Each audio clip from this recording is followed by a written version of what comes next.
Good morning, good morning, good morning. Magandang umaga, maulan na umaga sa inyong lahat.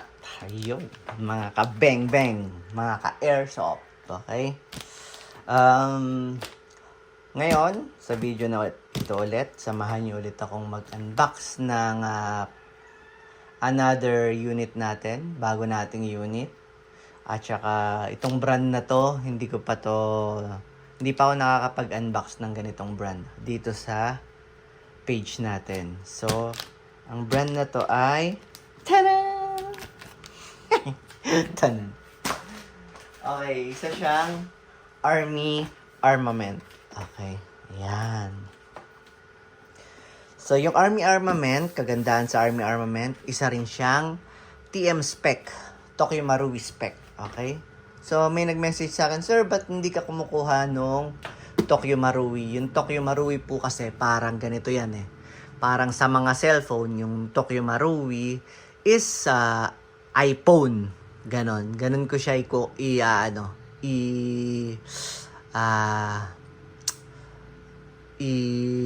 imomostra sa inyo. Parang ganun siya sa mga airsoft. Pag ikaw ay naka Tokyo Marui, para kang naka iPhone, 'di ba? So basically, mahal po siya. Okay? Tapos, pag binili niyo yung basic model ng Tokyo Marui, which is nasa 15,000 sa pistol lang, siya ay around 13,000, 15,000, 17,000, mga base model. Ano lang siya, plastic lang siya. Plastic yung slide, plastic lahat. Tapos, gagawin mo siyang steel parts. Ang mahal ng mga steel parts, ang mahal ng slide. Kasi plastic lang po yung Tokyo Marui pag binibili. Ganun, ano lang siya. Yung pinaka-basic entry level nila, plastic lang. Literal na plastic lang. Plastic yung basta hindi siya bakal. Ganon, mahal po yung Tokyo Marui. Bibili ka ng ganon. Basta yung mga nag-o-own lang nun, yung talagang yung talagang hindi ko yun afford. Anyway, Army Armament. So, ang model niya is R501. So, pag-open natin, so may logo ng Army Armament. Yan.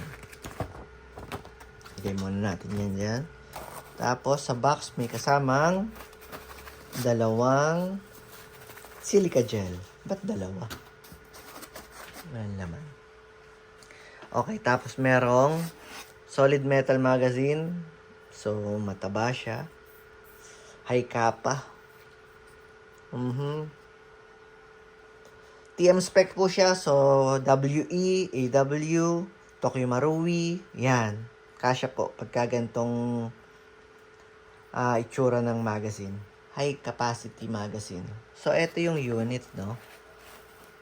Yan.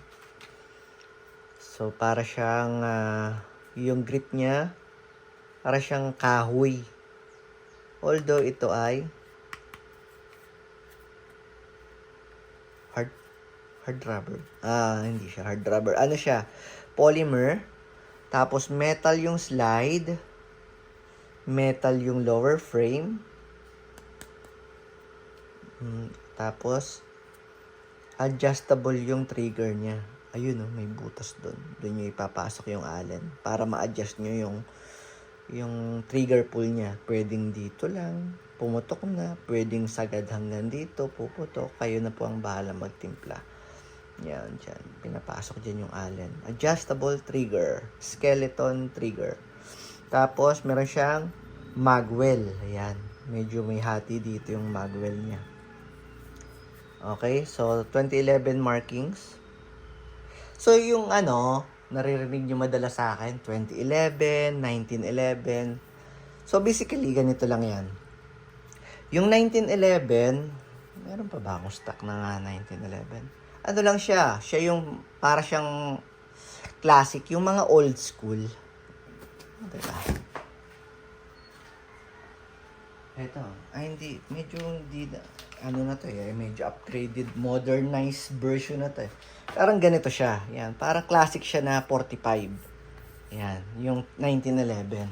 So basically, yung 1911, ang gumawa po sa 1911, nag-manufactured sa 1911 is Colt. Colt na company. So, paano mo ba malalaman kung 2011 or 1911 yung baril? Basically, yung 1911, sa totoong baril po, single stock lang po siya. Manipis ang, teka nga, kung ano-anong pinagsasabi ko dito para. Wait lang.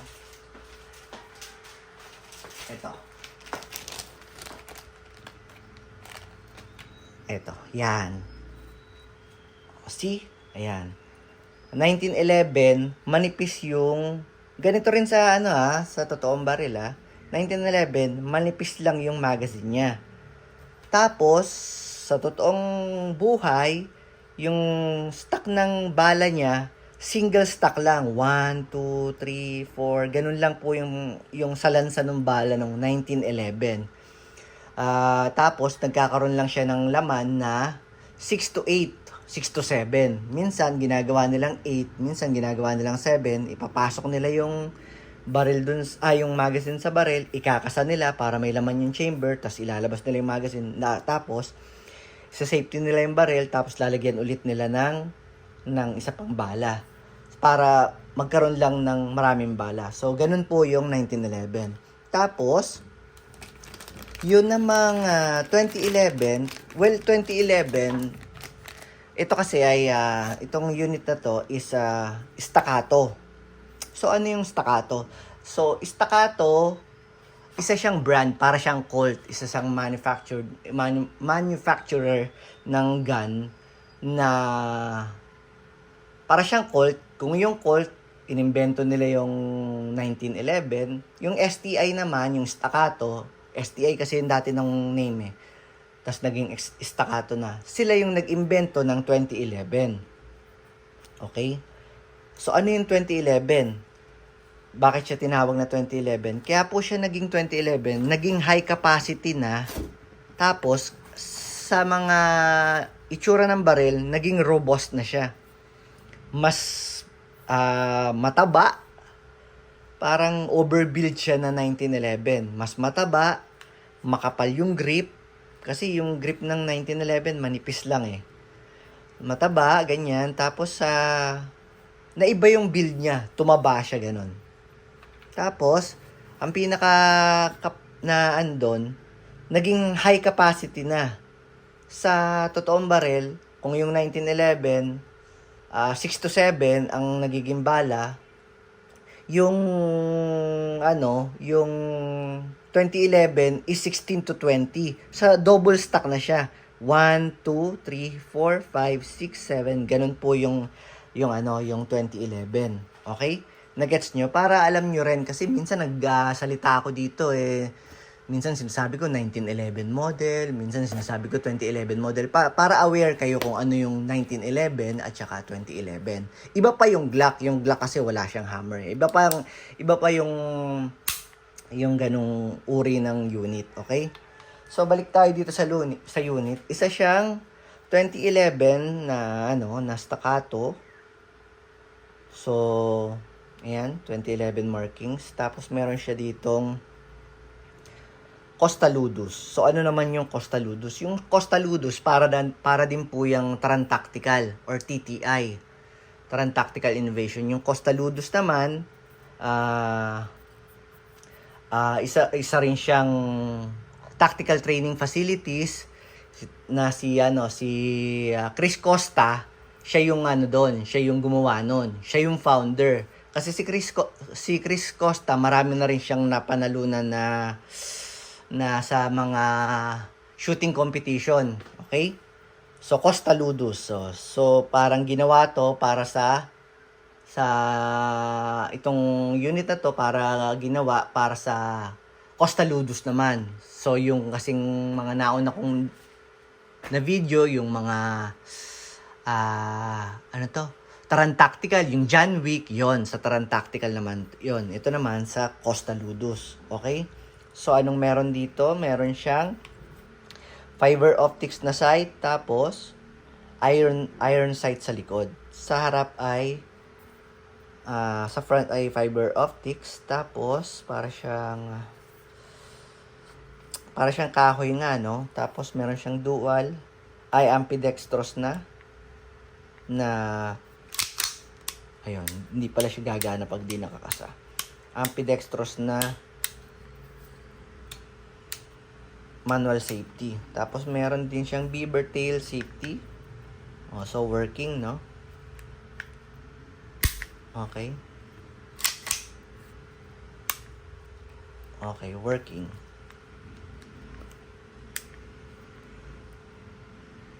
Okay.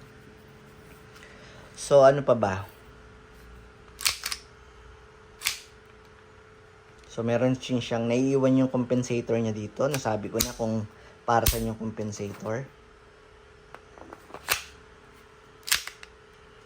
So, ang kagandahan dito, ano bang special dito sa unit na to? Ito po ang unit na sa lahat ng non-box ko dito, siya ay naka-fix barrel. Hindi po gumagalaw to. Meron siyang konting galaw, pero hindi mo siya mahahatak. Fixed barrel. Ano bang advantage ng fixed barrel? Kasi sa mga airsoft, pag bumibili ka ng airsoft, lagi siyang hindi naka-fixed barrel. Hindi naka-fixed barrel. Hindi naka-fix yung outer barrel niya. Eto.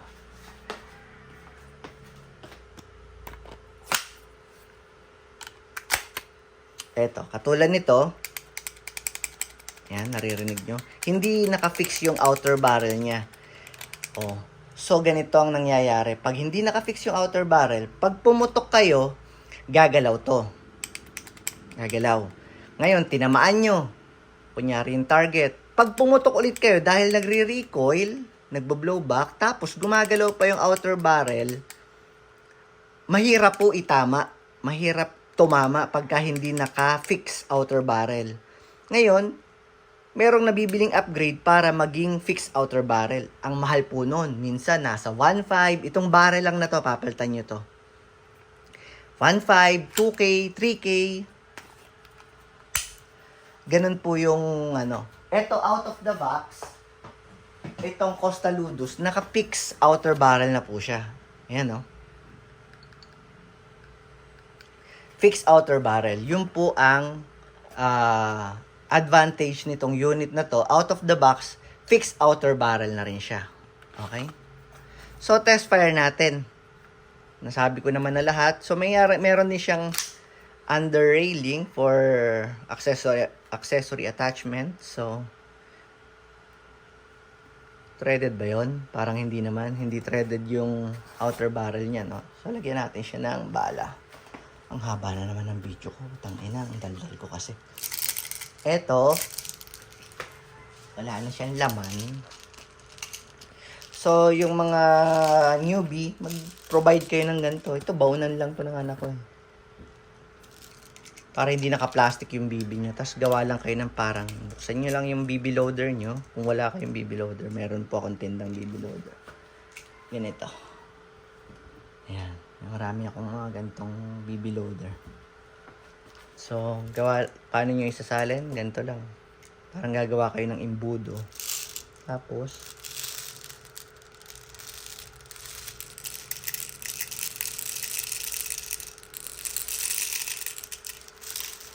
para madaling isalin. Hindi nyo kinakamay paglalagay. So, lagyan natin siya ng bala. Tingnan natin kung may gas. Paano ba malalaman kung may gas ang magazine? Pipindutin nyo lang po yung outlet valve. Ayan. Kapag matigas, ibig sabihin, pag hindi napipindot, meron siyang gas. So, meron siyang gas, oh.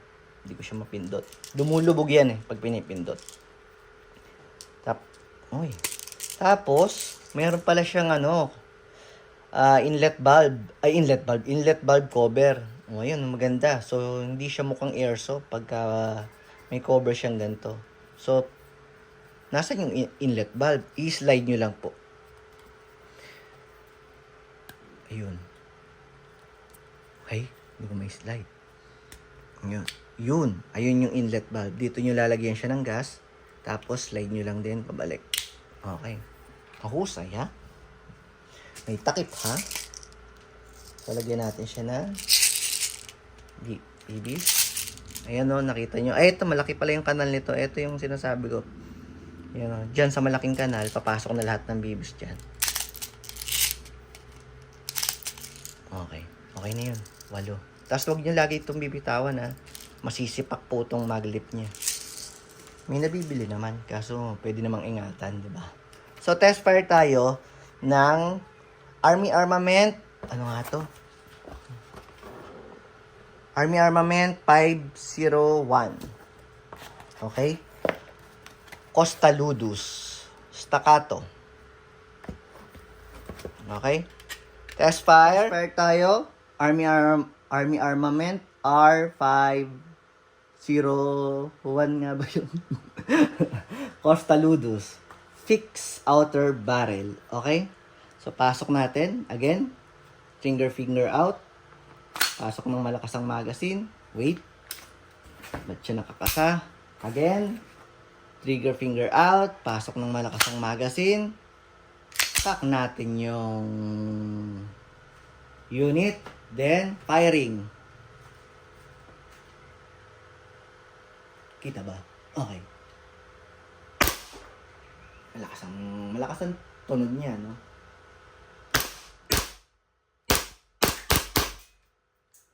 Pag minsan po sa video minsan naririnig nyo mahina lang yung putok ng baril. Malakas po sila, malakas po yung putok ng baril. Meron nilang noise cancellation yung ginagamit kong cellphone. Kaya pag minsan yung unang putok malakas, yung susunod hindi na. Malakas po yung putok nila pagka lalo na pag nandito kayo sa ano kasi to indoor pinagsushootan ko ng video. Anyway, release magazine again. Tapos, baba lang natin to or hatak, tapos baba. Para hindi mapudpud yung unit. Hatak, baba. Okay? Pwede naman ganon. Mas maporma. Pagka, kunyari, nasa... Yan. Pwede namang slide na ganon. Mas madali. Pero, mas advice ko yung hatakin na lang. Okay? Maraming salamat!